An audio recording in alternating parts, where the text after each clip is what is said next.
How to solo over the 1 to 4 change in the key of E. So that's an E7 to an A7. A 1, 2, 3, 4, and...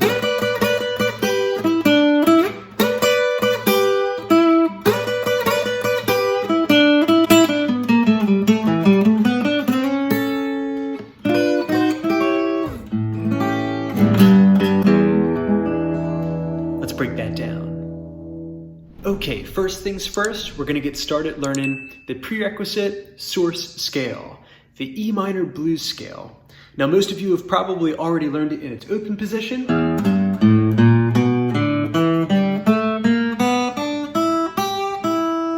That's essential for being able to play the blues. You've probably learned it in the octave.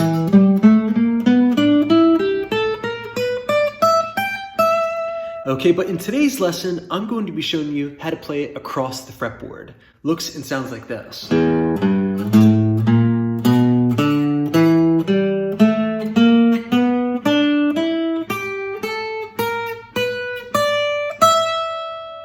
Okay, so tying together all the positions of that scale that exist on the fretboard.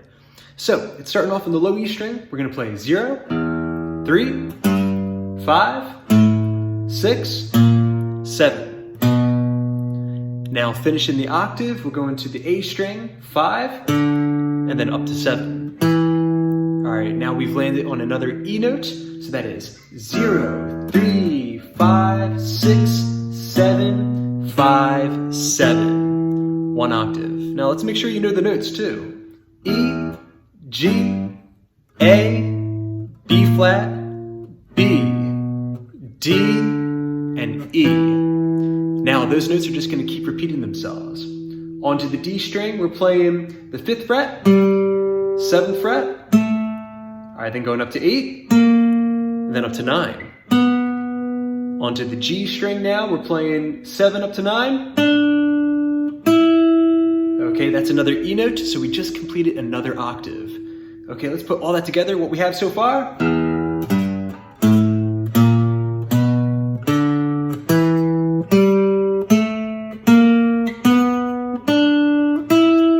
Okay, now onto the B string, we're playing 8, 10, walking chromatic, 11, then up to 12.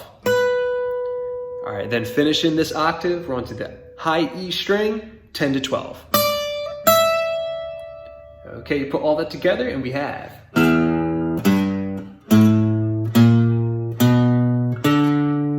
That's 1 octave.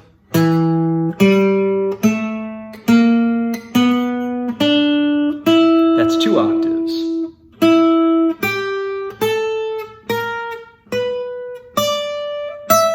And then that's 3 octaves. And of course, that's going to link up to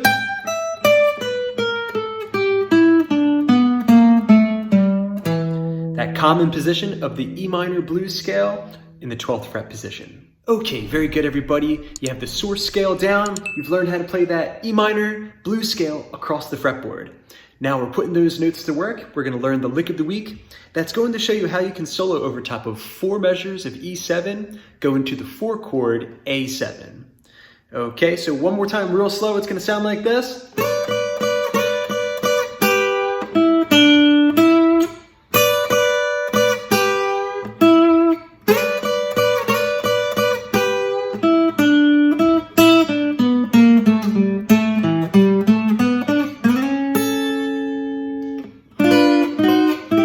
There I am on A7, right? All right, and then in a typical blues song, you'd go back to the 1 chord, in this case, E7. Okay, so we started off using some double stop techniques. I started off on the 12th fret of the B string and the 10th fret of the high E string. All right, I'm gonna be playing these double stops here with a triplet feel. So 1, 2, 3, 1, 2, 3. Now, I like to slide up on the first beat of each of those triplets. So 1, 2, 3, 1, 2, 3. You can just slide from a half step down, that'll sound great. All right, then we're gonna go to another double stop. 7th fret high E string and the 8th fret of the B string with a slight bend.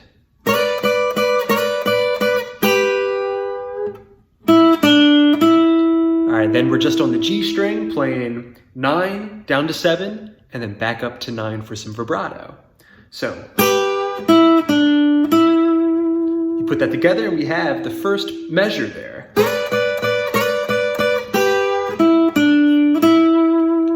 All right, so that's the call. Now the response is going to be. All right, so this phrase is in response to the first one. So grabbing that same exact double stop, but we're just going to strike it 3 times. All right, then we're back to 7th fret and 8th fret, letting it ring out a little longer, bending that B string up for a little bit of tension. And then going to the root note, the E note on the 9th fret of the G string and letting it ring. Okay, so that phrase again. All right, put the 2 phrases together and we have.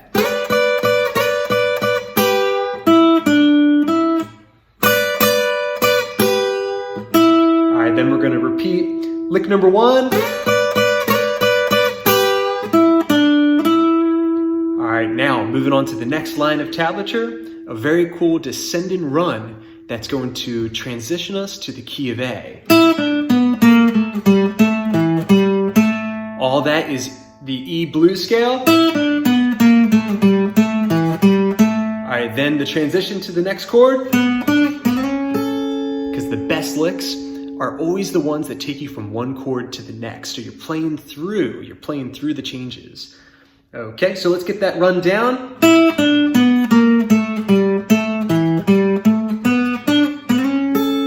All right, right there, landing us on the A major chord. Okay, so let's get that run down.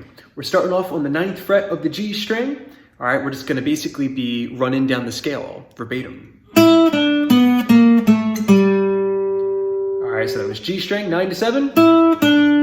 D string, 9, 8, 7, 5. So far you have. All right, next we're gonna stack 7 and 7, D string to A string. All right, then we're back to the 5th fret of the D string, up to 7. So far you have.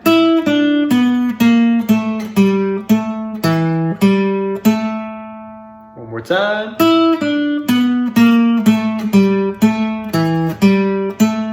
All right, then this really slick entrance into the A7 chord. Grabbing the major third of the chord and also its root. All right, so I played the 4th fret of the G string, up to 7, and then slid to the 6th fret of the same string, and then grabbed the 5th fret of the high E string. All right, from there, a really cool thing that you can do is implement some chord shapes. This D7 kind of chord shape transposed. All right, so I've got the 7th fret G, 6th fret B, and the 7th fret high E string. All right, and then I'm just gonna drag it up chromatically until I get to the chord A7. Okay, so this is an A7 chord when it's placed on the 8th fret position with the index finger. All right, you put that whole run together and we have.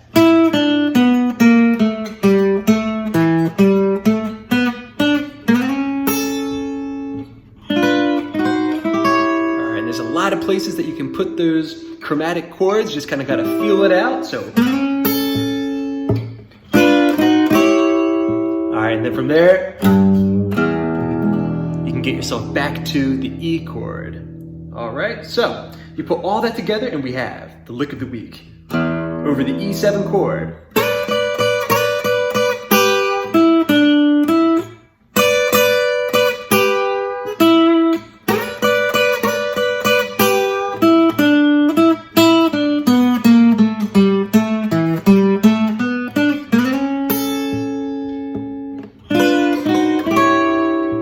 And then back to E. All right, a great way to play over top of that 1 to 4 change in a typical blues song. I hope you enjoyed this.